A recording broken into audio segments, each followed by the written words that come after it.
waiting for a white-collar job? You know, what we need in Kenya, so that now that can be done, because it is what should be done as an alternative.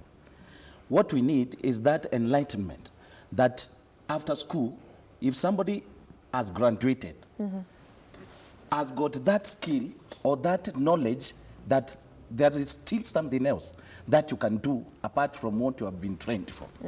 Okay. Ombai, is that your sentiment also? I tend to think is this notion. I'll give an example of myself. I did law. If you give me a chance today, I want to go for law.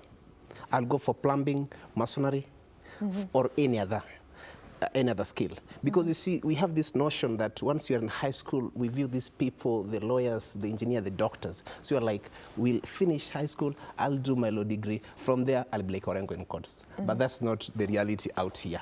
We have so many graduates who have done law. We have so many graduates who have done engineering or other courses. So my notion is, just as I had said earlier on, is that we need to have, the education should be tailored in a way that we are taught more of being of self-employed rather than looking for that given employment. Because in Kenya right now, if you want to be a CEO at 30 in a government processable company, just forget about it, not unless you have your own But you're company. killing the hopes of the dreams of so many Kenyans want to be CEOs in this country. Actually, that's what I'm telling you, the truth. Okay. For you to be a CEO at 30, not unless you have your own company. Okay. Yes. Away from that, no jobs, young people are frustrated.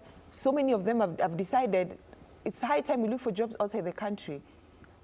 And that means the country will be losing a lot of human resource. You know, I just want to put this one very clear. Me, I can blame this on the political climate or the political happenings we have in Kenya. You know, politics has spoiled everything in Kenya. That we have got a dispensation of politicians that those who cannot bring alternatives. And it's like there's some sabotage on this youth issue getting employment. How? It is very rare to see a politician who is coming up with a plan that can give an alternative when somebody has graduated and there is no job, that white-collar job. These our politicians are not giving alternatives.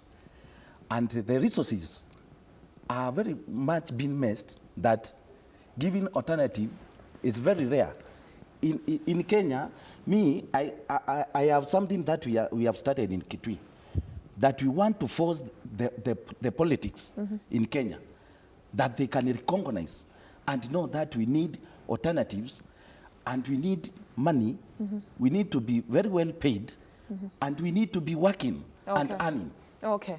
Ombayo, what are your sentiments concerning the question that I've asked you? Because Munya is saying there's a lot of political interference when it comes to youth employment. And my question was, not so many young people are employed in this country, and actually, majority of them who are not employed are actually looking for jobs outside. What do you have to say about that? And also, probably if you can comment on what Munya said. Okay, thanks. I tend to think that actually, from what Munya has just said about politics and politicians interfering in the youth sector in Kenya, is that we should have, apart from them interfering, is that our, I'll go back to my initial sentiments I made, that our notion, the youth notion, in mind is that from college, after graduating, you get a job. So once you miss a job, you have to look for any other alternative for getting a job. So my point is that apart from lead of majority, Adan Duale, taking miscellaneous bill to the labor miscellaneous bill in parliament right now, such things cannot help the youths. I tend to think they should be going there with bills, amendment bills, to reduce terms like certain jobs specifically for the youths. Okay. So they come up with some laws. But not unless that happens, then where would we get that experience?